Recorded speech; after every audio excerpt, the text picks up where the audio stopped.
Welcome to the Mile High Podcast. This is your host, Dr. Daniel Knowles. Thank you for joining us from wherever you are in the world. And we are, of course, at 5,280 feet plus in the Mile High territory.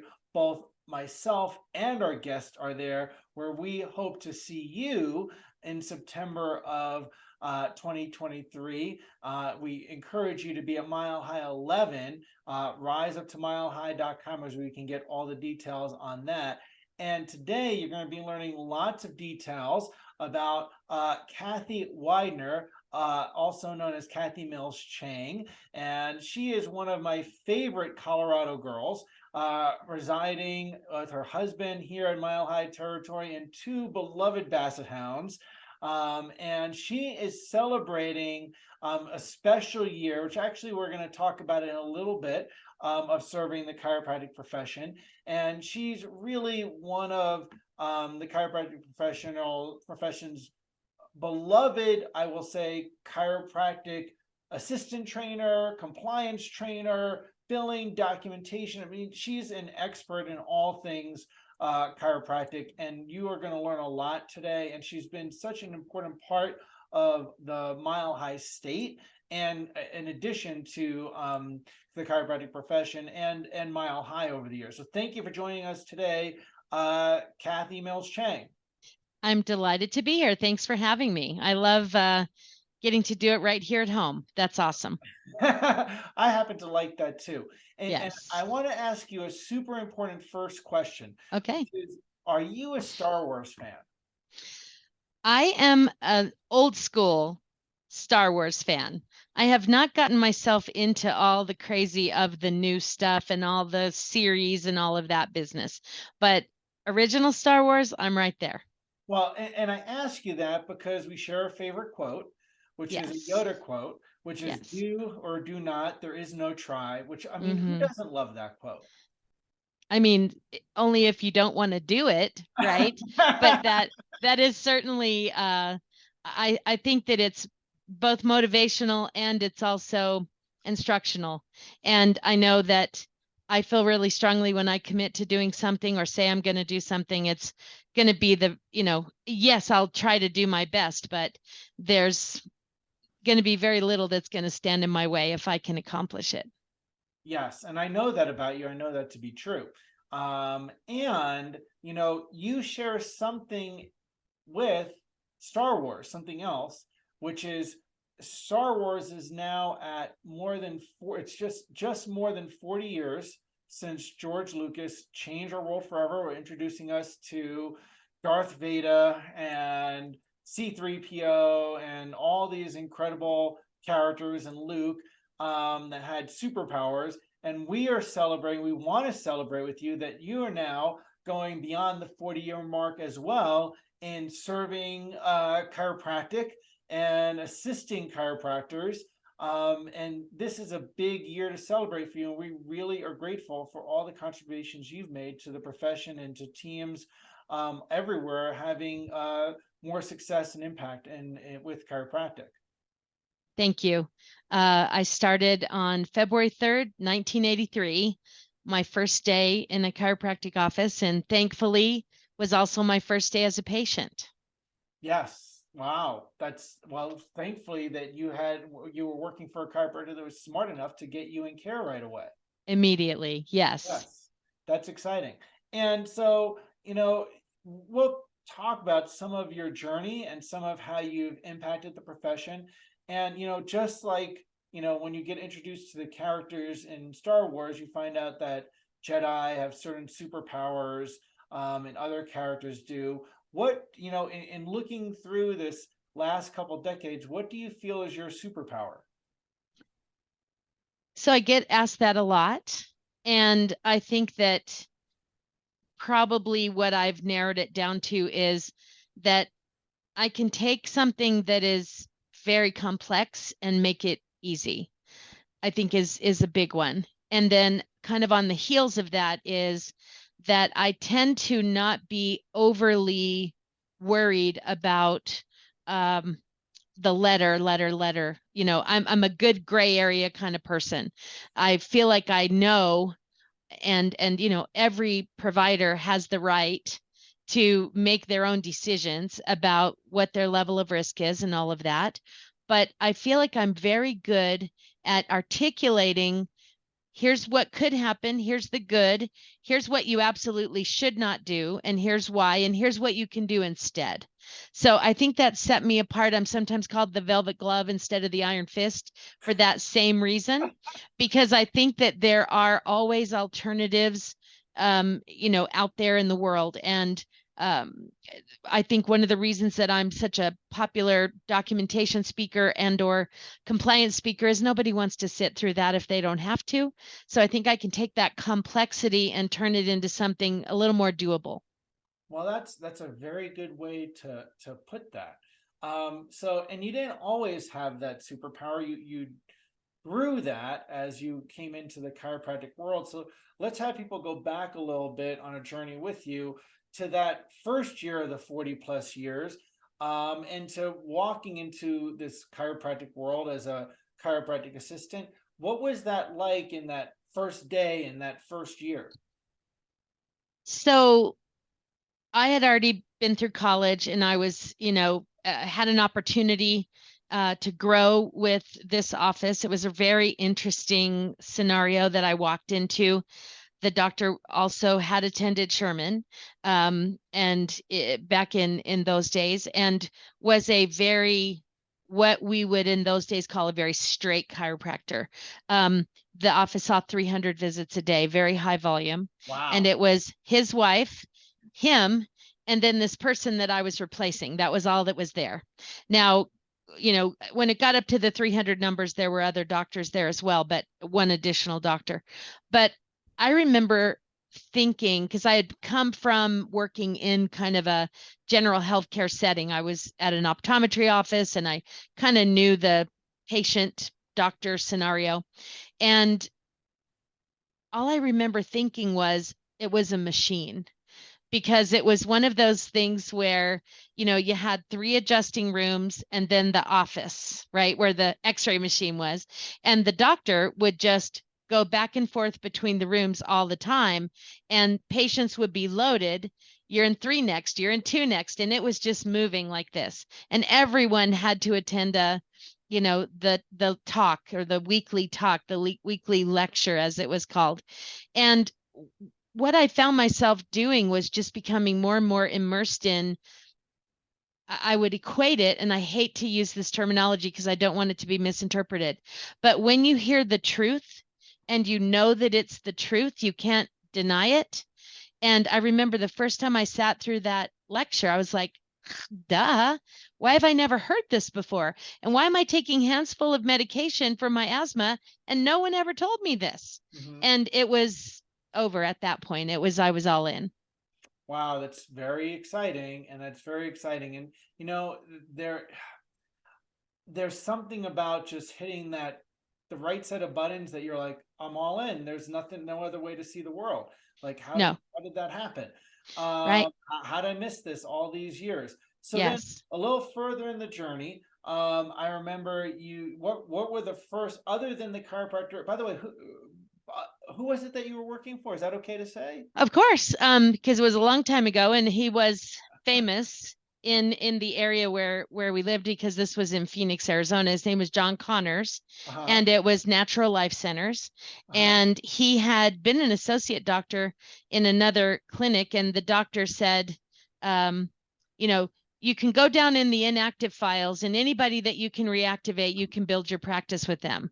Well, Uh-huh. he didn't know who he was talking to, and that guy just went nuts and was seeing 200 a week within, like, a month and a half. So it is how he grew his practice and came out. But they had a series of offices. I worked there a total of almost 7 years. Mm-hmm. Wow, amazing. So they had multiple offices, not just one. Right. Now, with that time in that 7 years, were probably some other chiropractors other than Dr. Connor that influenced you, that you heard chiropractic from? Were there other programs he brought you to, or things that influence or help build your chiropractic vision? 100%.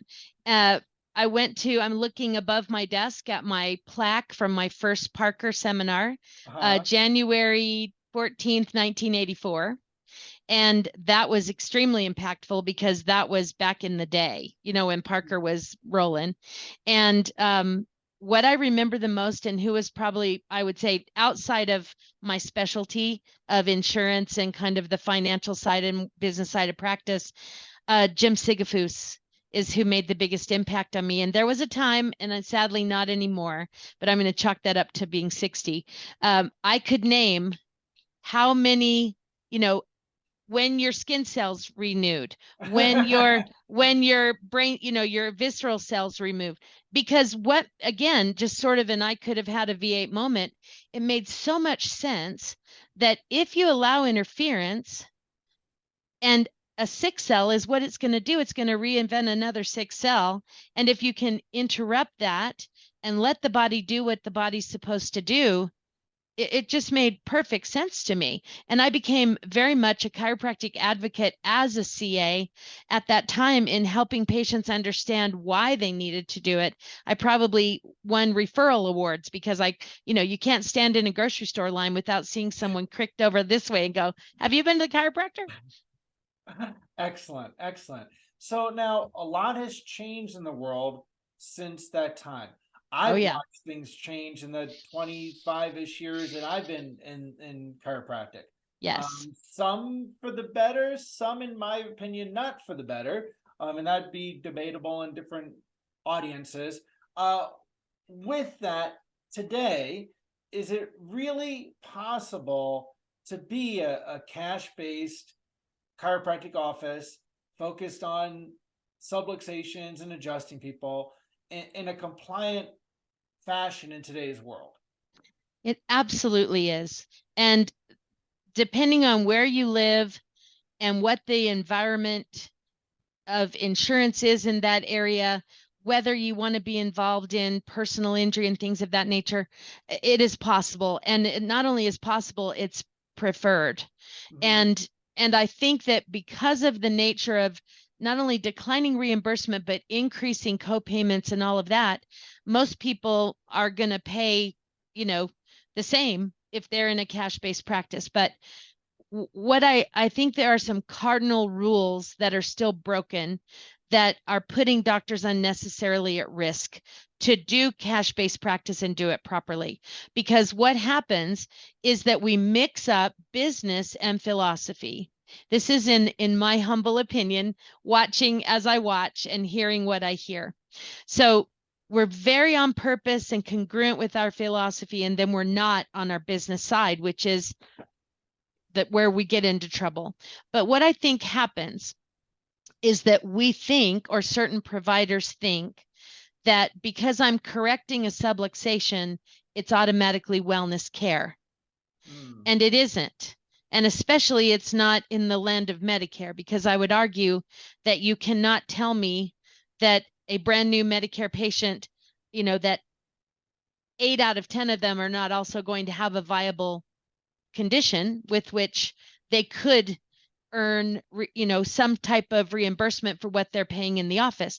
The doctor can still be non-participating. They can still have the patient pay at the time of service. There are very few limitations when it comes to this, and now 60% of patients in Medicare are in Medicare Part C, or the Advantage or replacement plans, and therefore if you're not involved in that plan, they act like a cash patient anyway. So where I think we go wrong, and I hear this a lot from folks that will call into KMC University and say, well, I don't treat any conditions, I don't do any of these things. But unfortunately, that's not reality if you want to work your business. It works perfectly in the world of philosophy. It doesn't work in the world of business. So there's a merging of those that can happen in a way that you can have your cake and eat it too, which is a lot of what we try to help doctors do. It's not hard. They just don't know the steps to take.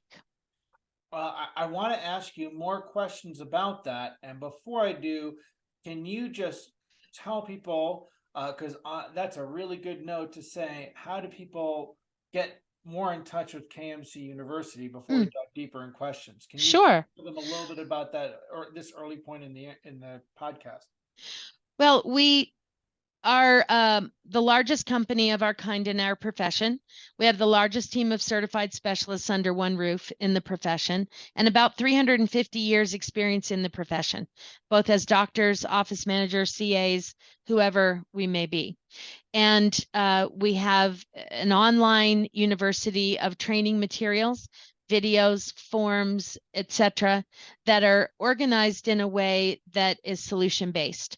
So there are simple memberships to be able to access that material. One, in fact, a network spinal doctor is meeting with me this week in just a 15-minute consultation, which is all they wanted or needed. And that's also a way to interact. So there's a gamut. Great. Info at kmcuniversity.com is the easiest way to reach out to us. Very easy to speak to any one of my team about what your challenges may be. kmcuniversity.com has a contact us, and we're happy to do any of those things, and we'll be happy to listen to what's going on. And we have a proven process that starts with what we call discovery, just to try to figure out what's what, and then some form of analysis. If there's a problem, we try to look at something to help it get fixed. Only then can we really make a recommendation. And then should there be a desire to get some help, training, and then not unlike a chiropractic patient, taking them through some active treatment for an active condition, and then right into wellness and maintenance, having some place you can call if you have a question, and you're going to get the right answer.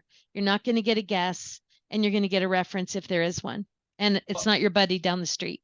Yes, or someone else who said something on Facebook. Exactly.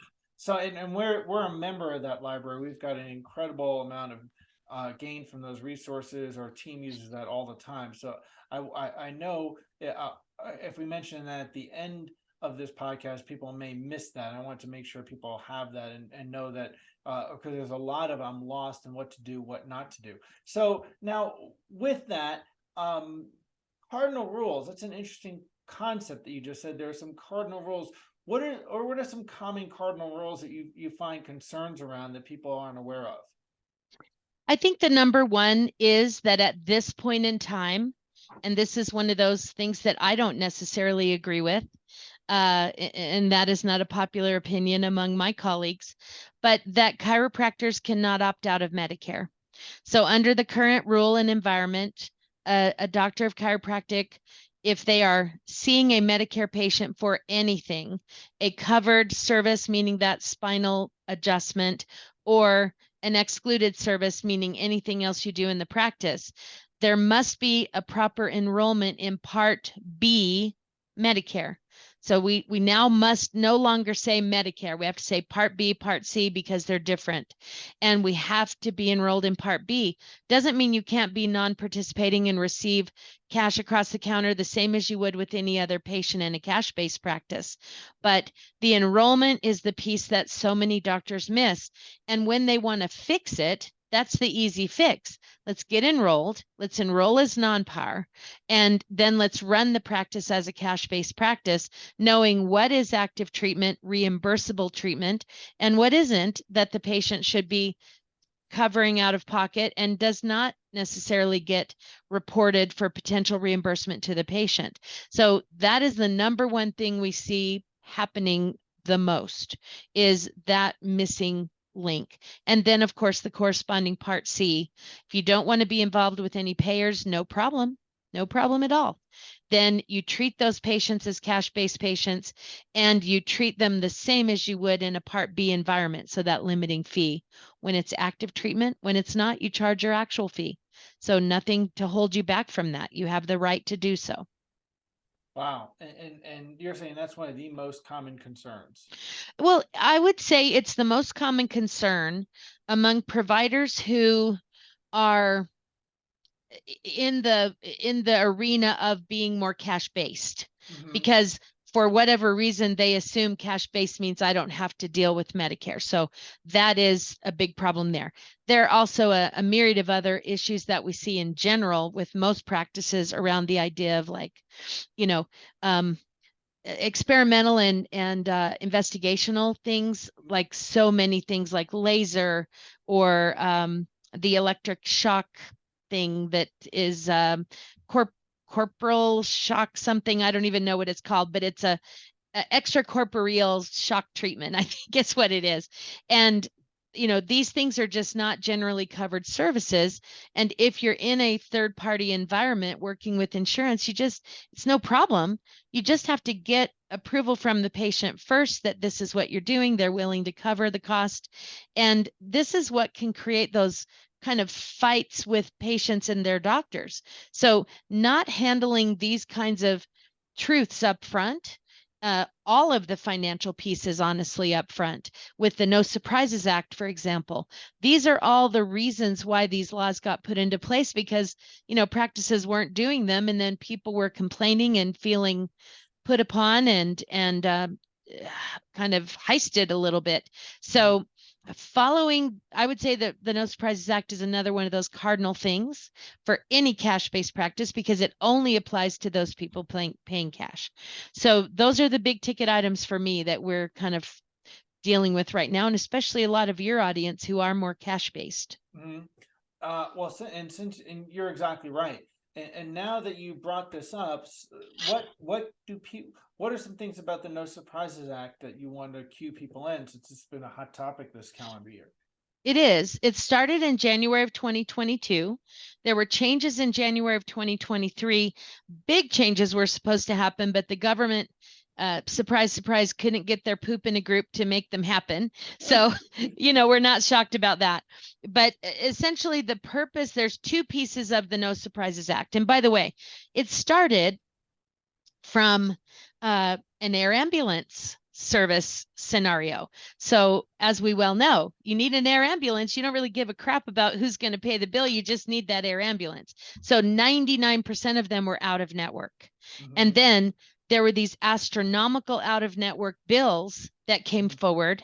And also the little pop-up sort of urgent care centers that are on all these corners. Someone would go in because they cut their hand and get an $8,000 bill, because while it may be in network with their plan, the doctor who was the locum tenens doctor there was not, and then they got this huge bill. Right. So that's the first tenet of the law, is the out-of-network scenario for an in-network patient. The second piece is called good faith estimate. And anyone not using their insurance in your practice. So let's talk about one scenario. Maybe I have insurance and you accept insurance and you're in the plan, but my orthotics are not going to be covered and I have to pay cash for the orthotics. No Surprises Act does not apply to me because I'm using my insurance in some fashion. So this is only for people who are not using insurance at all. And your obligation is not only on the first phone call, at the first visit, and then in what we commonly call a financial report of findings, there's a good faith estimate that has to be rendered for not only that initial visit, but also the estimate for the care. Now, most good practices are already doing something like that anyway. This is not new, but there's a certain form and it has to have certain language on it. The great news is that if you ask the patient if they want a good faith estimate prior to that first visit, when you're scheduling the appointment and they say no, then you're not obligated to do it. But when you're not keen to the rules and the system, because I think everything should be a system in the office, it makes it easy. Under those circumstances, you could find yourself in hot water. And so good faith estimate, most of us don't have to worry about the out-of-network patient in an in-network environment. The big change that they did make, though, is that the patient's ability to dispute and not pay, if you don't do this, just got a lot tighter in 2023. The next phase coming down the pike that did not go into effect for those that do use insurance is something they call an advance EOB. Now, I belong to Kaiser for myself and my employees, and I've been getting advanced COBs for a while. So if a procedure or something, you may know I had some surgery at the end of last year, and so this whole thing came out with everything that my expected costs were going to be, because the insurance company side of it provided that for me. There is no way in the Sam Hill that it will ever work in chiropractic, and somebody's lost their mind in the government to think it would, because we have medical necessity to think of. So what they're saying is, yes, I have 12 chiropractic visits covered, and the doctors got to apply to the company and say they're going to need 20, and the company to come back and say you'll have a $20 copay for those first 12.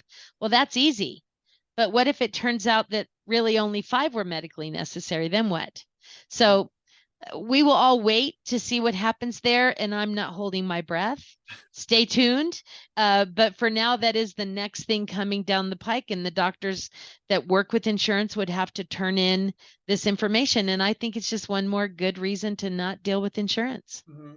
So you're finding, it sounds like, especially for someone, the typical Mile High doctor audience, Yes. if there is a typical audience, who's most of them want to be completely not involved with insurance. They want to be adjustment focused, Yes. and subluxation focused. You think there's even more and more reason, and don't let me put words in your mouth, but it sounds like you think that there's even more reason just to completely not be involved with insurance. So again, depending on where you live and depending on what the nature of the reimbursement is in your area, if you're right next door to a factory where all those people have Cigna insurance, it might make sense to be on the Cigna plan if you need new patients, right? So there's business decisions to make. Right. But for the average typical Mile High doctor who is more cash-based, more subluxation adjustment focused, I think that, which I think many are, if you're very good at communicating the value of your service, that you're good at communicating chiropractic, and you're good at communicating the value and results that the patient's going to get, what their insurance might have paid is not going to be that. Their copay is going to be close to what you charge anyway. Having proper payment plans and things that work to make it affordable, it's what I've seen traditionally in these offices, and the overhead is lower, life is easier, more simple. We're not fighting, but we want to go do that, but be in personal injury. Now we've got issues because we may have a fee schedule problem to deal with. So it depends on the simplicity and or complexity of how you want to run the practice. But if I were a chiropractor with any experience opening my own office, I was a good communicator, I would probably be cash-based, non-par with Medicare Part B, because 10,000 people a day age into Medicare. So what you don't want to do is slam the door to all those potential patients who, in my opinion, need you the most. So let's not be able to see them, and then let's get them in and teach them properly, educate them about wellness care, and help them never have to be in that situation. Yes, and then do it in such a way that you got your I's dotted and T's crossed for being compliant. And then you sleep at night. Your pillow feels so good. You don't have to worry. And they say crap happens, it could happen, but at least you're going to have done all the things that are correctly considered. And then at that point, if an anomaly happens, it's truly an error or an anomaly. It's not any intention. And that's what you want to avoid. Right. Excellent. And that's important. That's another reason why we encourage people to check out the KMC library and have that as a resource, because you really need, when it comes to compliance, you need better than a Facebook post to be where you get your answers. Well, I do hang out in a couple of those groups on both ends of the spectrum, and I can tell you that the buddy down the street does not always have the right answer. And, there's almost no excuse not to do it now, because, especially for your group and groups that we love to work with, we offer a free trial. So you get a chance to come for a couple of weeks, taste it, see what we have to offer. If you're in one of the I think 42 states that a CE credit is offered for our monthly webinar. You can enjoy the CE credit that we pay for. We'd love to give you a little tour and show you what's possible there. Well, I want to ask you more questions. Before I do that, can you tell people how they get that trial? And we'll also put it in the notes with the email of this. Yeah, I would say the easy way is to just email info@kmcuniversity.com and just say I listened to the Mile High podcast and I'd love to get the free trial. And if there is an option for a direct link, I'll make sure to send it to you so it can go out in the email before it goes out. Great. Thank you for taking the time to do that for our audience. And thank you for being on the podcast. Now, I want to ask something because, again, we realized that you decided to not try, but to do, and that you've been in the chiropractic profession contributing for now. This is your 40th year anniversary. What are some of the things that you've seen in terms of changes over those 40 years? Well, in my neck of the woods of working in the side of the practice that I work in, I think that it's all on the business side. And when I started in 1983, as they say, we could throw billing forms in the air and checks would come down. It was very simple. Everyone had 80/20 insurance and it was super easy. And there were not a lot of complicating things. Mostly doctors were figuring out how to add services and do more. And, then managed care hit in the 90s. And when that hit, and pre-authorization happened, it began to feel like that walking through tar where you just get slower and slower and slower and slower. And interestingly, because I'm also, one of my certifications, actually all of them are not chiropractic specific. They're for healthcare. And what's really interesting for me to watch, and I'm very nosy. So like for this whole surgery I had and all the doctors I saw, I literally went into every one of my notes and I read the notes and I read the EOBs and I did the whole thing because I enjoy doing that. And I have yet, and I'm not exaggerating, I have yet to not argue one single bill because somebody got something wrong.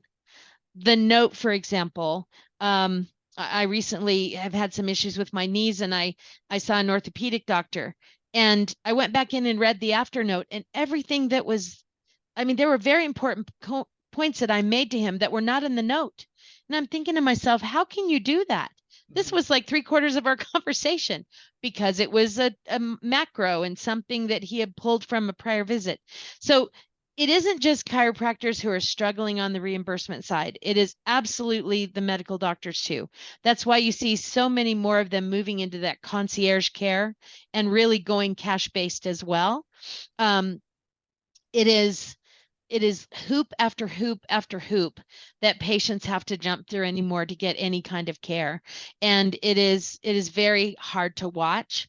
It's hard to watch in the profession, but what I've loved over these maybe last especially 10 years is seeing sort of the rise of groups like Mile High and others where people can find their tribe and they can kind of, I don't want to say commiserate because it's not about complaining, but find their way within the profession. And it breaks my heart to see the infighting and the name calling and the things that happen, which I've seen a lot of. I did work at the ACA and, some people think the ACA is evil. And then you've got people on the other side that think the ICA is evil. And then people who just don't want to, the majority, by the way, who don't want to be a part of any of it. And then these other groups pop up and people can find their identity within these tribes, which I think is the best thing of all. And it's the camaraderie and the relationship building that happens in these groups, that there's a forward-thinking chiropractic alliance that might be the opposite of Mile High, honestly, but there's people in that tribe that think that, this is who they can relate to. And so in that way, I actually think that it's not more fractured. I think that's positive, because I don't think we have to fight among these tribes, but we can find our identity within the groups that relate to what who we want to be and what we want to do with our, ability and our license. Mhm. Well, that's very well said. And there's people we we for the most part, the chiropractic profession's in individual offices, and I really am a firm believer that people need community, and they need connection, and they need, as the word you said, camaraderie. They need to not feel alone. They're so that being a lone wolf isn't necessarily the healthiest thing, and that people gain a lot when they connect with other practitioners. Agreed. So in many different ways. Now, with that, when we talk about the profession right now, there's so often where a person's analysis, their financial protocols, then their technique, and then their philosophy, and then their business practices, and then the compliance are all in different directions that are not coherent, or they're not lined up. Is that something that you've seen? Oh, yes. And it's very hard to watch Yeah. because I see some of the greatest on purpose, on fire doctors helping people, healing, just being a catalyst for these patients. And over on this side, then they're going to get in big trouble because they didn't follow certain rules on certain things. And, you know, uh, and they can recover from that by fixing what isn't right. And I think one of the things that's really important to know is that no matter what, nobody's ever going to be perfect, because the moment that we feel like we figure it out, the rules are going to change, just like with the No Surprises Act. So what is even more important is remove apathy about that. Oh, this doesn't apply to me, I don't have to do it. And, if I'm being very transparent and honest with you, Danny, as I feel like I can be, I've had a couple of years of wanting to hang it up because Mhm. I am so frustrated with doctors. And this is no joke. This is a great example of my world. Someone is a member of our library. They wrote to the help desk with what turned out to be about $3,500 worth of unpaid claims. And the reason on all these claims was the same. It was something about a modifier. And we can't answer that in the help desk. We have to see what's going on. And, the library is so inexpensive anyway. We make it very easy for someone, $39 if you're a member, to send in what you need. Let us look and see if we can solve it quickly, which we felt like we could, but we needed to see it. And so we wrote back and said to the person, the office manager, great, let's do a consultation. I'm going to give you a HIPAA compliant folder to upload these in. Let us take a look at it. We'll get back on. We'll help you solve it. You can get them resubmitted. The doctor would not spend $39 to collect $3,500. Mhm. And that was actually almost my last straw last year, Mhm. because at that point I said, why do I care more about this profession and these doctors' offices than they care about for themselves? Mhm. Or I bet he didn't miss his Starbucks that day or something else, and then they're not willing to support their team in these items. If that doctor would have called and said, I don't have $39 to my name, help me, let me get this money and then I'll pay you, I would have done that. Right. But he goes, no, I don't think I'm going to do it. And so from my perspective, I'm seeing more and more, I'm going to call it cheapskate Mhm. world, that I don't want to spend a dime to do anything properly, no matter how inexpensive it really is. I'd rather ask my friend and take my chances. Mhm. And to me, like, I can promise you, I don't ask my friend about my taxes. I pay my accountant.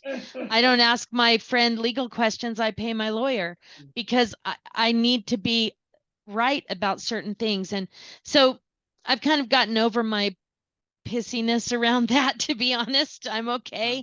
Like, I'm not hanging it up tomorrow, but I went through a pretty dark period because it seemed like every doctor that we talked to was in that mode of just not being congruent in running their business or being willing to do it properly. And it's still there. I'm probably just a little more resilient in dealing with it, honestly.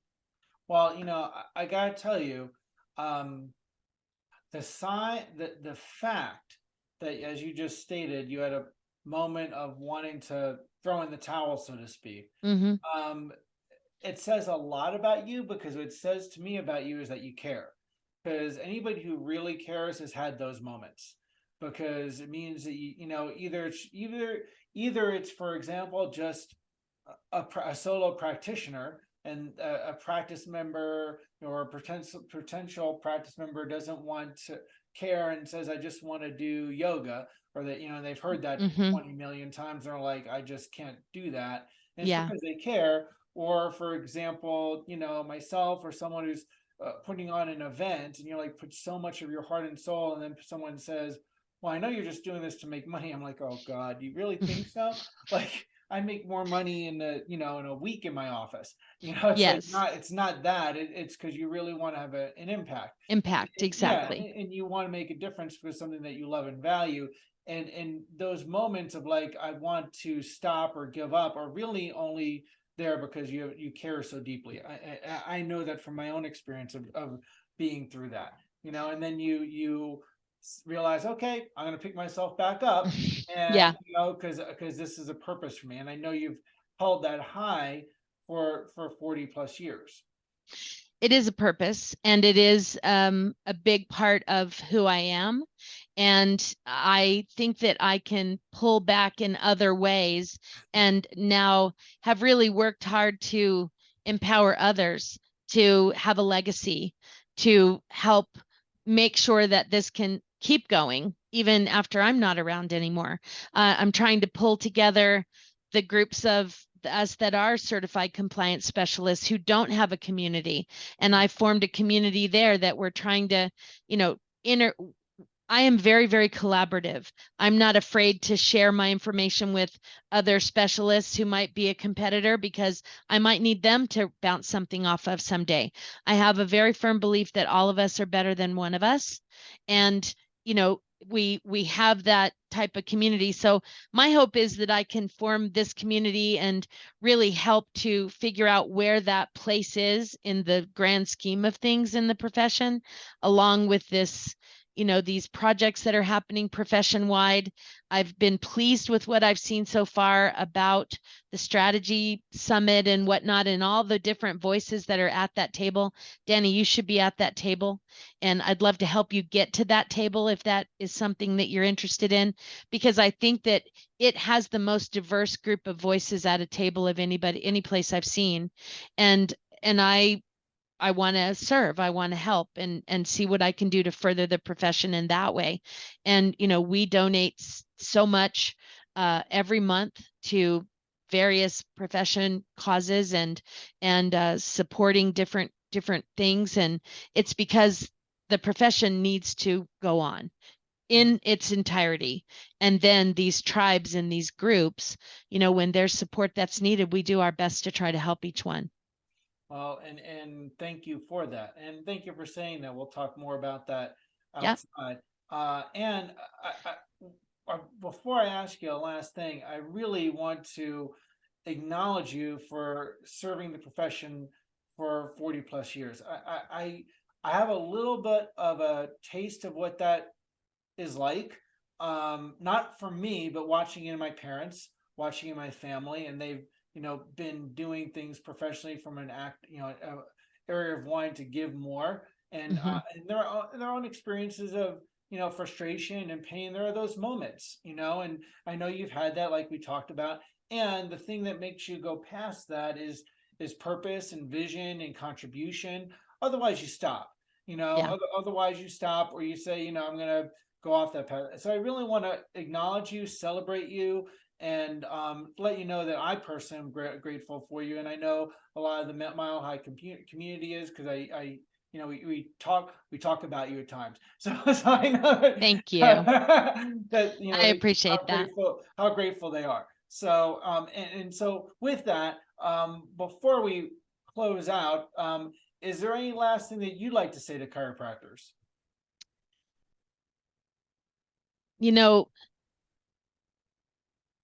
I think that I would say the same thing that you said to me, which is don't give up, and just know that there's a higher purpose for what we're all doing. And there's a reason that this profession is the answer to what's happening in healthcare. And, as I read the different blogs or read different groups in Facebook or whatever, and I see, I had a patient come in today and say this, and that they were told not to go to the chiropractor. More education is needed, more unity in some way is needed. If the messaging can be more congruent, I belong to Entrepreneurs Organization, which is a global organization of almost 18,000 people around the world who are founders and CEOs of their companies. And, it has a similar problem in that the people that are not members because they don't want to be members. They're members because they don't really know what it is. And I think that happens with chiropractic too.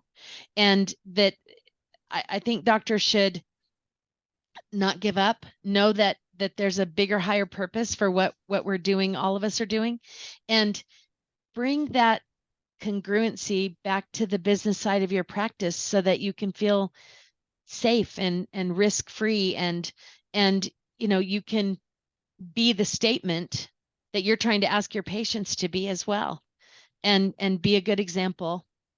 And we're here to help. It's not hard. It's not expensive. It's easy. Let us help you. I know for one, myself, our team, our office, are really grateful for the help you've given us, and that the other people we've advised to go see you. And I know, as much as it's close we are with you, at times we get tentative to ask for help, and we've got to do better at that in terms of asking for help. And so I want to encourage doctors That's why we're here. to encourage them to use the resources that are there. You don't, you want to be able to know who you can trust, and who you can go to. And everyone who I've had, work with you, and every time we've asked for assistance, it's been phenomenal. And we are super grateful for that. So, thank you so much for all you've done and given to the chiropractic profession, and to Mile High, and to the Mile High community in Colorado overall, because that's where we are. I know that's your home base, that you help people around the world. So yes. I really want to acknowledge you and celebrate you for that. And everyone, and just thank you so much. And everyone who's been listening, please, we will put the free trial information, and check out kmcuniversity.com. And also, of course, clear your calendar if you have not already, to rise up to Mile High Altitude and riseuptomilehigh.com in September of this year. I cannot believe it's 11 years. Amazing. I was at the first one. Yeah, I remember it. And you were in the very hot room where it was sweltering. I think so. That we did not know about and didn't plan about, heat and air control. Right. Lot to learn over the years, right, of putting on an event. Yeah, we did not know what road we were going on. So again, we look forward to everybody joining us on Higher Ground in September of 2023 for Mile High 11, and keep changing spines, lives, and minds with chiropractic. Thank you so much there, Kathy. We appreciate you and KMC University. Thank you.